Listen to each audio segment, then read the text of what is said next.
When our power goes out, linemen are the unsung heroes who quickly restore it, often in very dangerous situations.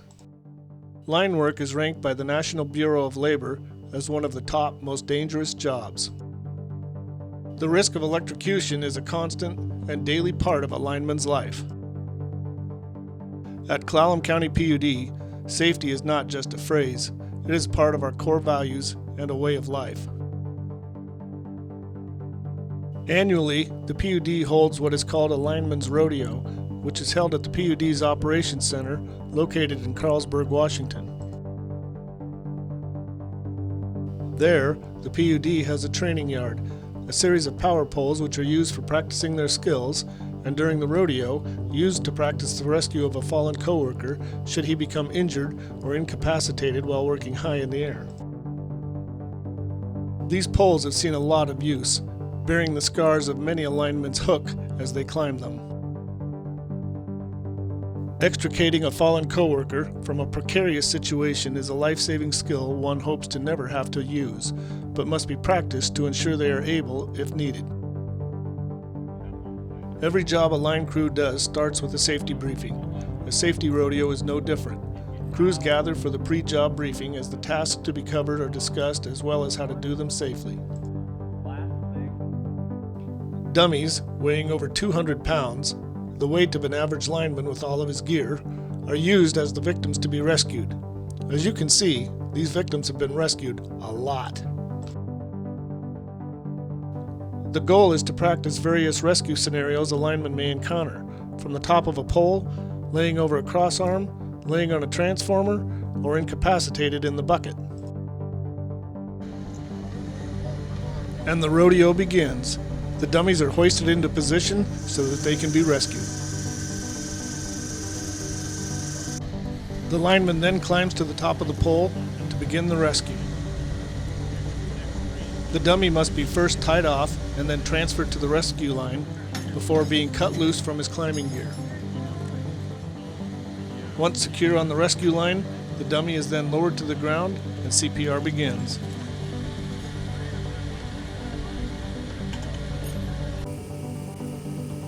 Once rescued, the dummies are again hoisted to the top of the pole, ready for the next rescuer.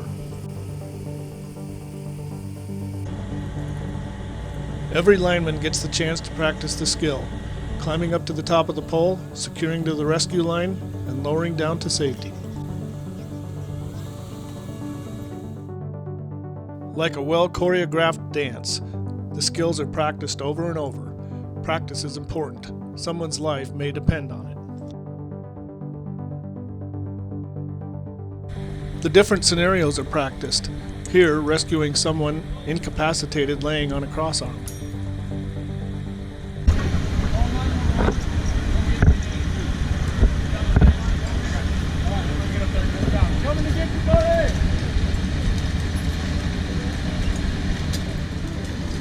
Train like you fight. The rescues are practiced just as they would be executed in real life. Talking to the victim, directing someone to call 911, ordering CPR, and an AED for the victim. Call 911? Yes. Don't worry.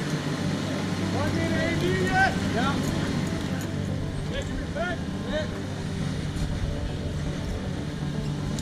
I'm catching a little bit. Okay. Come to you.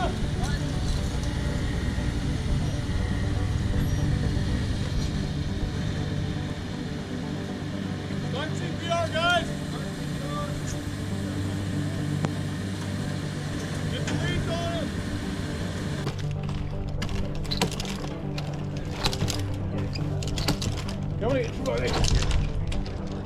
Speed and accuracy are essential. Every second counts when someone is down. Effecting the rescue as quickly as possible is key to saving a life. Accuracy cannot be compromised, however. Both the rescuer and the rescuee must end the rescue without getting injured or becoming further injured.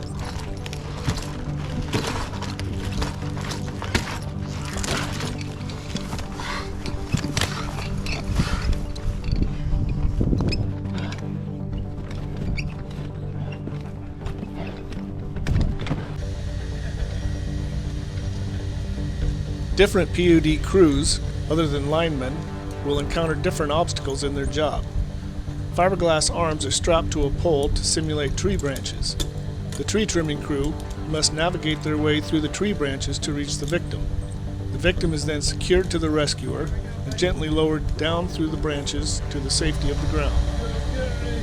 Call 911. Got the AED.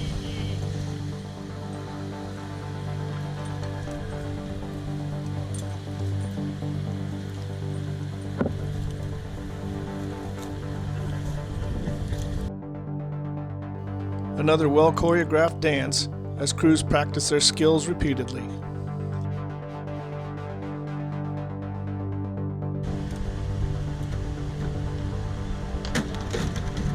The next phase of the training evolution is bucket rescue. Working from a bucket on energized lines, a lineman could become incapacitated inside of their bucket high in the air.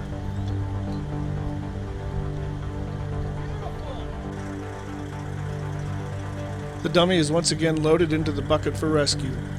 Bucket rescue requires different techniques than pole rescue. Practice, once again, is key to knowing how to do it right and safely.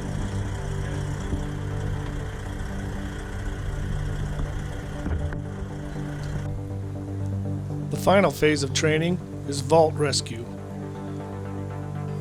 A vault is a confined space underground that may house electrical equipment or water lines and valves. The first step is testing of the air to ensure it can sustain life before entering. 000 and 20.8 for oxygen. So we're good. The first rescue is practiced using a tripod to hoist the victim out of the vault. Next comes ladder rescue. The victim is placed onto a ladder, which is then used to pull him out of the vault.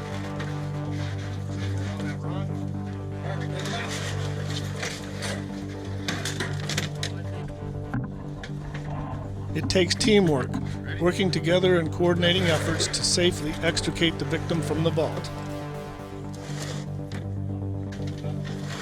Just as with pole rescue, everyone gets a chance to practice these life-saving skills repeatedly, ensuring that they are fluent and can execute it when needed. And so ends another successful Clallam County PUD Lineman's Rodeo, essential life-saving training.